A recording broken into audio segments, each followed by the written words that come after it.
We have Sufyan here to talk about NAPFA Test. I think NAPFA Test is a very hot topic that people always want to debate about. Should we focus on NAPFA Test? Should we spend too much time on NAPFA Test or not? Both of us strongly believe that there's a lot of things that students can learn from NAPFA Test, not just getting an award. So how do you approach in teaching NAPFA Test? So I try to include my students into target setting, and I try to get them to plan for how they want to do it. So it comes in many phases. So number one, there are certain things which are non-negotiable. So non-negotiables means they must know. So I think the FITT, you must introduce, you must tell them what is it. So you want to do fat leg, you want to do speed work, you want to do intervals, all these things you must introduce. So there are a few things that you must introduce. For strength wise, we need to introduce the progressive overload. So it's a very key component of adaptability. So you progressively overload your system, your body will adapt, then you get stronger. So these things you must introduce. So I spend my first 3 weeks of just introducing. Once I introduce everything, now here becomes a buffet lah. So now it's the time for them to choose from what they want. And so the things that I teach them must be varied enough for them to be able to choose wisely to hit their own targets. And the keyword here is their own. Some people target to pass, some people target to get goal.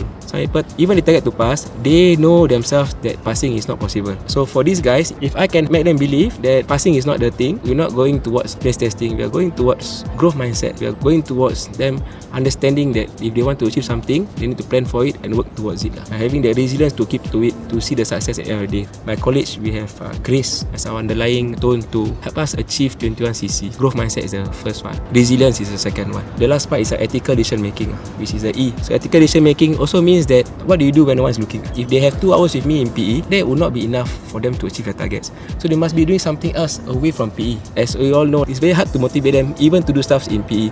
So my take on it is being inclusive.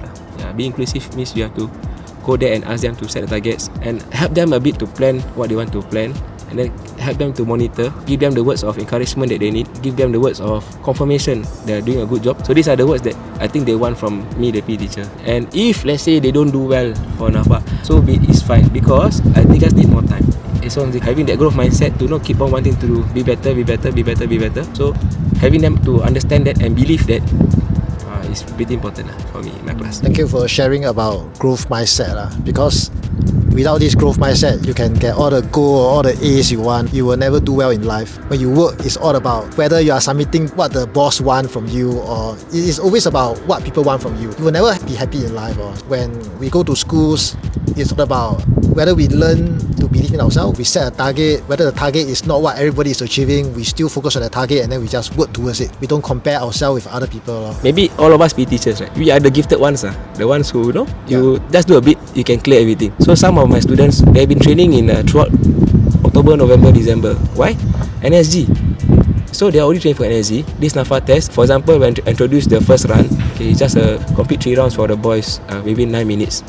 They come back 5 minutes, then I realize I need to find a way to challenge them. So I can give them 2 ways. So number one is, if you're not aiming for goal, let's aim for goal. But if you're already at goal level, why don't now I pair you to partner with somebody and you are now the mentor, adding value to the guys who are not doing well. And I think for me, coming back to it is I always try to ask myself, what is it for? So my understanding is a standing board jump test is a test of power. If it's a test of power, I don't need to always do jumps. There are many things I can do about power. Then I can introduce my students to power training. So it doesn't need to be jumps. It can be slam balls, it can be wall balls. What is trendy now? High rocks. So for these mid guys and top guys, I can go towards more high rocks type of training to keep them motivated. Thankfully, my school gave me a lot of funding this year. So I bought wall balls, I bought slam balls, I bought ropes, I bought the fancy box jumps, and I've been introducing it to my students and they're so happy. So again, it's about letting them be motivated. If they have their own target, if they have their own training plan, if they are now motivated to do it. The purpose of NAPFA and all these assessments is we want to know where we are, and then we set a target and then we work towards the target. Then we learn how to work hard for it. So when you talk about understand what's the purpose of standing broad jump, to assess the power, then what else can you do to improve your power? So that's when students develop the appreciation for exercise like slam ball or whatever jump. So I think we need to teach students all these things, then they will appreciate sports and appreciate exercise. Then they will want to do more about it. So thank you so much for the conversation today.